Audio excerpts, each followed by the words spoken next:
MBS 4F yang beranggotakan Ririn Setiawati NIM 212, Rarastika Diah Ayu NIM 223, Danisa Songko NIM 240, Tisa Febriana NIM 241, dan Arizal Sidik NIM 242.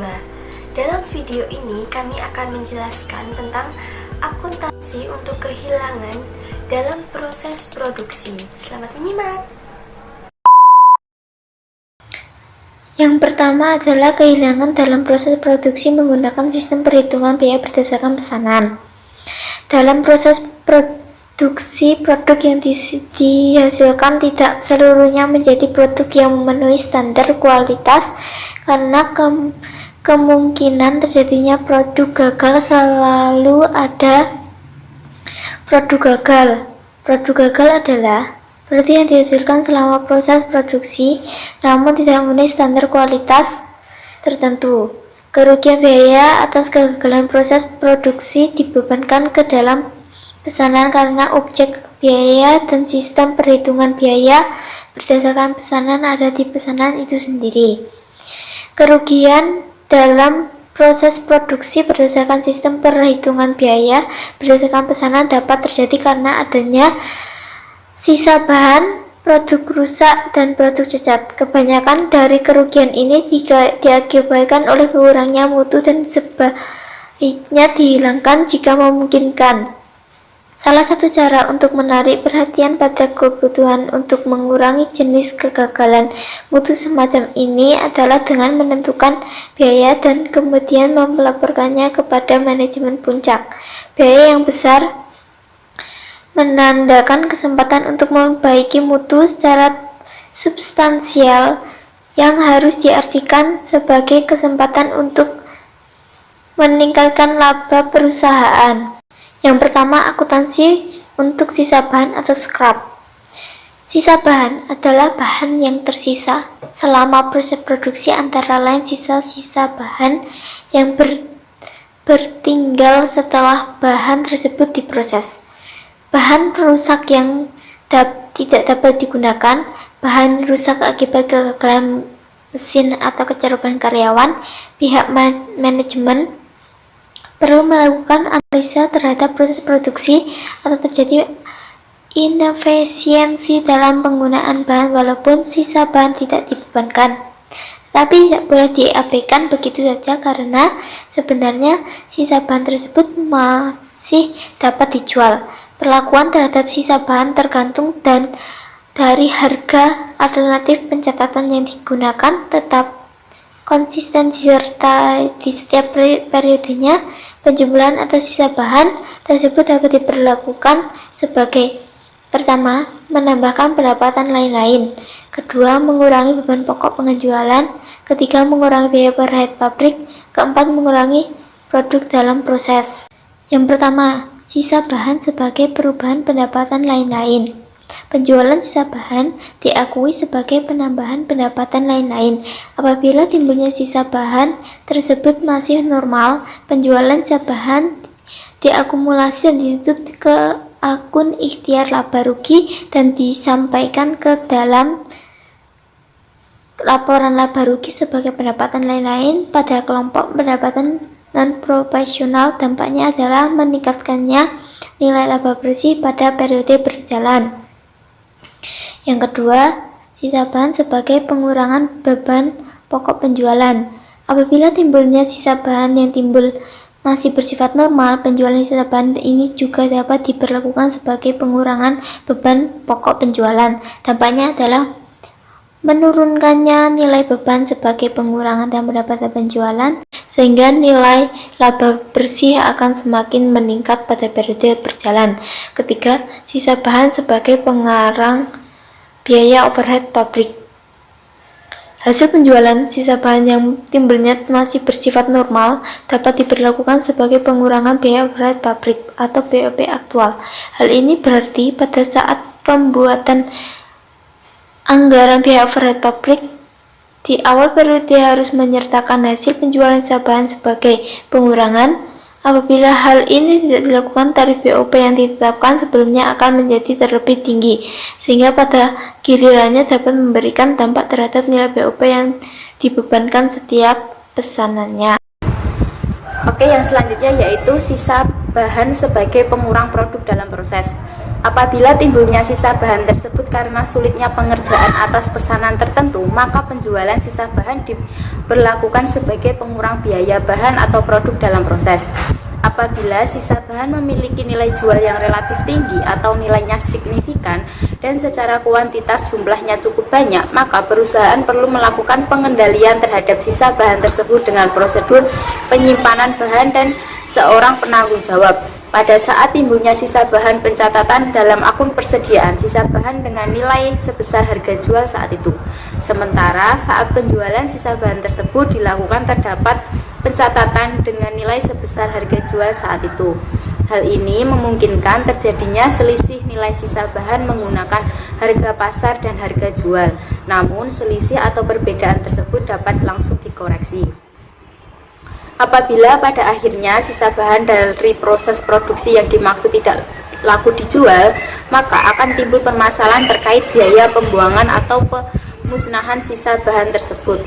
Apabila sisa bahan timbul apabila karena sulitnya pengerjaan pesanan, maka biaya sisa bahan yang masih bersifat normal dan maka biaya pembuangan atau pemusnahan sisa bahan ini dibebankan ke biaya overhead pabrik aktual. Hal ini berarti pada saat penyusunan anggaran biaya overhead pabrik yang akan menentukan besarnya tarif BOP harus sudah menyertakan besarnya biaya pembuangan atau pemusnahan sisa bahan tersebut, sehingga besarnya biaya overhead pabrik yang dibebankan ke setiap unit produk yang dihasilkan sudah memperhitungkan besarnya biaya pembuangan dan pemusnahan sisa bahan ini.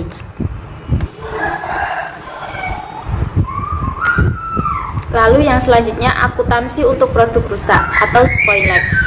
Produk rusak adalah produk yang tidak memenuhi standar kualitas yang mana baik secara teknis maupun ekonomis tidak dapat diperbaiki. Dalam hal teknis, produk yang memiliki kerusakan secara fisik tidak dapat diperbaiki. Kerusakan yang dimaksud seperti penyok, pecah, salah pewarnaan, dan sebagainya. Sedangkan terkait hal yang bersifat ekonomis, manfaat tambahan atas perbaikan produk tersebut lebih rendah daripada biaya yang dikeluarkan untuk memperbaikinya. Perusahaan perlu melakukan analisis terhadap produk rusak tersebut agar tetap dapat menjaga kualitas produk pesanan yang diterimanya. Produk rusak sendiri dapat terjadi karena faktor internal dan eksternal. Produk rusak yang terjadi karena faktor internal misalnya karena minimnya pengawasan, kurangnya mesin yang digunakan, kesulitan dalam pengerjaan pesanan, kecerobohan tenaga kerja ataupun hal lainnya. Apabila produk rusak tidak laku dijual, maka pembebanan biaya yang timbul atas produk yang rusak tersebut tergantung dari penyebabnya.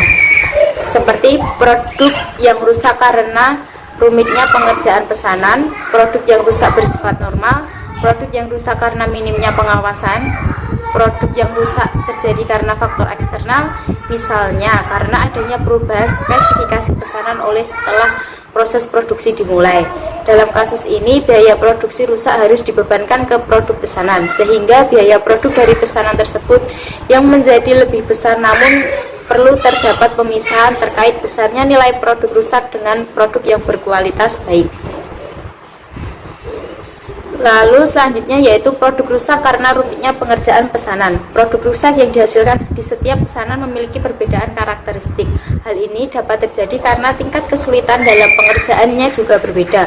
Oleh karena itu, kemungkinan timbulnya produk rusak dari setiap pesanan yang diterima sudah pasti ada. Biaya produk rusak karena rumitnya pengerjaan pesanan dibebankan ke dalam pesanan itu sendiri. Yang selanjutnya yaitu produk rusak yang bersifat normal. Produk rusak tidak bisa dihindari dari setiap proses produksi yang dilakukan perusahaan, oleh karenanya sebelum memulai proses pengerjaan atas pesanan yang diterima, terlebih dahulu harus diperhitungkan kemungkinan adanya produk rusak dengan menambah jumlah unit produk yang akan dihasilkan. Biaya yang timbul dari produk tersebut dibebankan sebagai biaya overhead pabrik aktual. Hal ini penting sebelum tarif BOP tersebut ditetapkan. Dan yang terakhir, produk rusak karena kurangnya pengawasan. Apabila produk rusak muncul karena kurangnya pengawasan terhadap para tenaga kerja, maka biaya yang terjadi tidak boleh dibebankan ke dalam pesanan, tetapi dikapitalisasi dan diperlakukan sebagai kerugian atas produk rusak. Apabila produk rusak dapat dijual, pada umumnya penjualan produk tersebut harganya jauh lebih rendah bila dibandingkan dengan produk yang dimiliki standar kualitas yang baik, sehingga terdapat selisih rugi di antara penjualan kedua produknya. Perlakuan terhadap kerugian penjualan atas produk rusak tergantung dari penyebab timbulnya produk rusak tersebut. Yang pertama, produk cacat karena sulitnya pengerjaan, yaitu adalah biaya tambahan untuk memperbaiki produk cacat agar menjadi produk yang berkualitas diperlakukan sebagai tambahan biaya atas biaya produksi pesanan tersebut. Hal ini berlaku apabila penyebab terjadinya produk cacat karena sulitnya pengerjaan pesanan. Yang kedua, produk cacat yang bersifat normal. Biaya tambahan untuk memperbaiki atau memproses lebih lanjut cacat menjadi produk yang berkualitas yang dibebankan ke akun biaya overhead pabrik aktual. Hal ini berlaku apabila penyebab terjadinya produk cacat tersebut masih bersifat normal, karena produk cacat ini tidak dapat dihindari dalam setiap proses produksi.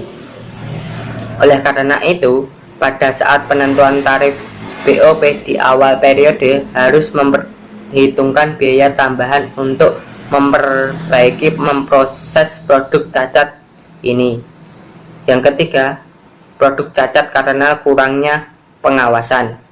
Biaya tambahan untuk memperbaiki produk cacat karena kelalaian atau kurangnya pengawasan terhadap tenaga kerja diperlakukan sebagai kerugian atas produksi produk cacat. Selanjutnya, kehilangan dalam proses produksi menggunakan sistem perhitungan biaya berdasarkan proses. Seperti halnya pada sistem perhitungan biaya berdasarkan pesanan, kerugian biaya produksi pada sistem perhitungan biaya berdasarkan proses juga terkait dengan sisa bahan, produk rusak, produk cacat, serta produk hilang.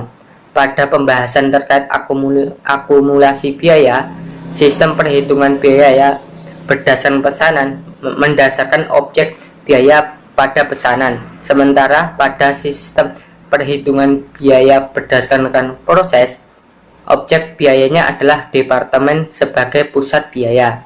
Oleh karena itu, biaya yang timbul dari kegagalan dalam proses dibebankan ke departemen sebagai objek biaya. Yang pertama, akuntansi untuk sisa bahan. Seperti yang telah diuraikan dalam pembahasan terkait sisa bahan pada sistem perhitungan biaya berdasarkan pesanan, perlakuan hasil penjualan, sisa bahan tergantung penyebab terjadinya sisa bahan tersebut. Begitu juga halnya dengan sisa bahan pada sistem perhitungan biaya pada proses yang diperlakukan sebagai pesanan. Bahkan penjualan BOP maupun biaya produk dalam proses akuntansi terhadap penjualan sisa bahan dicatat ke dalam ayat jurnal dengan mendebitkan akun kas atau piutang usaha dan mengkredit pengakuan penjualan sisa bahan tersebut, misalnya pendapatan dan lain-lain. Yang kedua, akuntansi untuk produk hilang.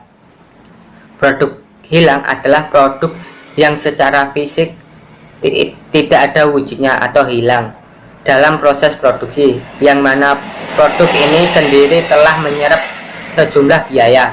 Pihak manajemen perlu melakukan pengawasan adalah produk hilang tersebut karena adanya kegagalan mutu internal atau proses alami lainnya seperti penyusutan, penguap, mengkristal, dan sebagainya, sehingga nantinya dapat dilakukan berbagai perbaikan terkait hal ini. Di sisi lain, produk hilang ini dapat dikatakan bersifat normal atau tidak normal. Produk hilang dapat terjadi apabila proses produksi mulai dari awal proses, selama proses maupun pada akhir proses. Untuk kepentingan perhitungan biaya, terdapat dua metode yang terdapat digunakan untuk A. Produk yang hilang di awal proses, B. Produk yang hilang di akhir proses. Selanjutnya, proses yang hilang di awal proses. Produk yang hilang di awal proses adalah produk yang hilang sebelum serangkaian aktivitas dalam proses produksi dimulai, sehingga yang hilang ini dianggap belum menyerap sejumlah biaya produksi yang akan dikeluarkan di departemen yang bersangkutan. Oleh karena itu, produk yang hilang di awal proses tidak disertakan dalam perhitungan unit ekuivalen di departemen tersebut. Pada departemen produksi yang pertama, tempat pertama kali diketahui ada produk yang hilang, biaya produk per unit mengalami peningkatan. Hal ini karena jumlah unitnya berkurang sebagai penyebut, sementara total biaya produknya tetap sebagai pembilang. Pada departemen berikutnya, setelah departemen produksi yang pertama atau departemen lanjutan, produk yang hilang di awal proses memiliki dampak, di antaranya A. Perlu adanya penyesuaian dengan biaya produk per unit yang diterima dari departemen produksi yang pertama atau departemen sebelumnya yang mengakibatkan biaya per unit menjadi meningkat. Yang B. Kenaikan biaya produk per unit di departemen produksi yang berikutnya yang menerima unit tersebut dari departemen produksi yang pertama. Selanjutnya, akuntansi untuk produk rusak. Produk rusak adalah produk yang tidak memenuhi standar kualitas baik secara fisik maupun ekonomis. Dalam proses produksi yang bersifat massal dan terus-menerus, kegagalan produksi seperti produk rusak kemungkinan selalu ada dan dapat terjadi selama proses produksi berlangsung.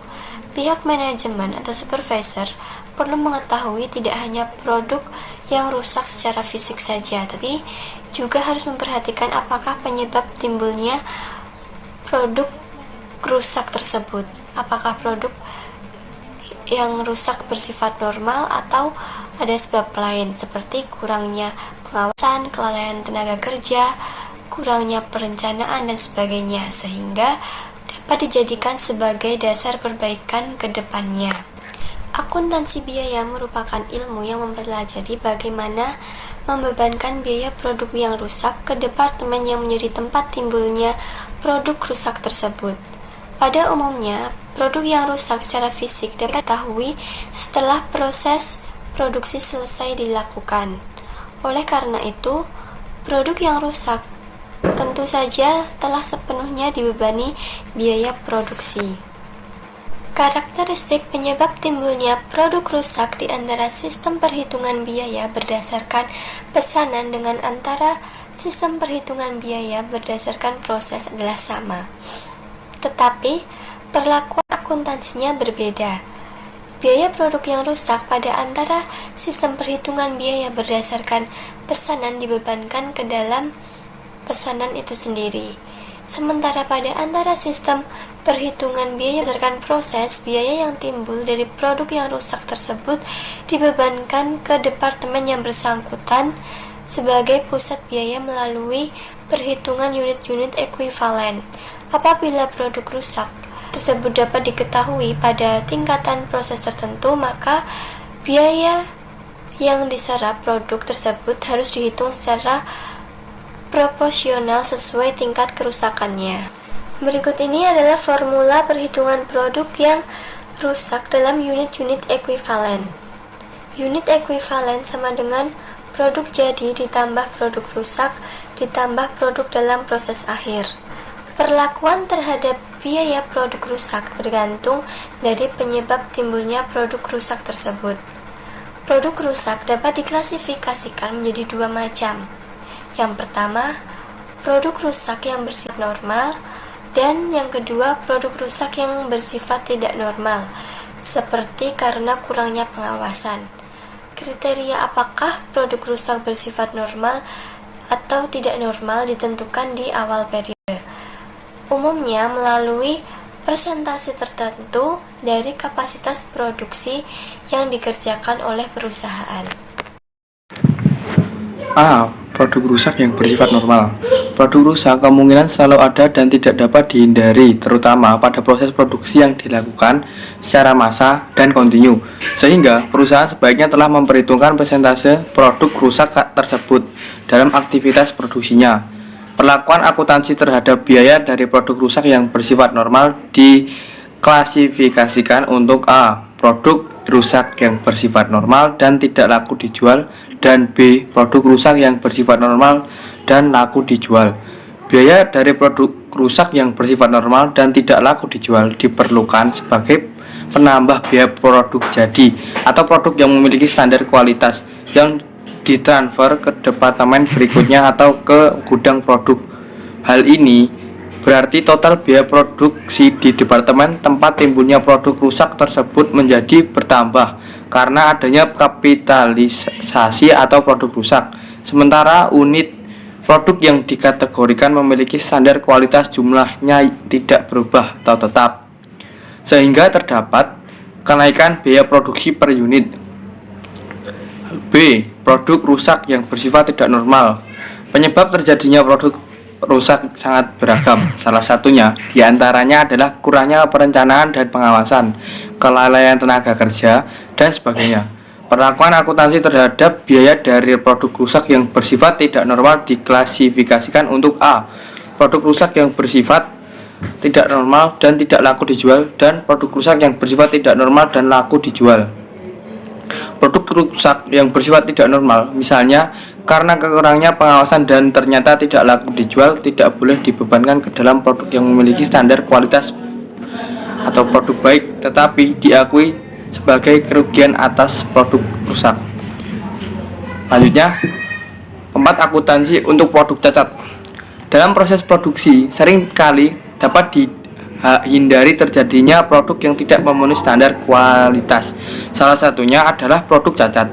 Produk cacat adalah produk yang dihasilkan dari proses produksi yang memiliki standar kualitas yang telah diterapkan, tetapi secara ekonomis masih dapat diperbaiki menjadi produk yang memenuhi standar kualitas atau produk yang baik.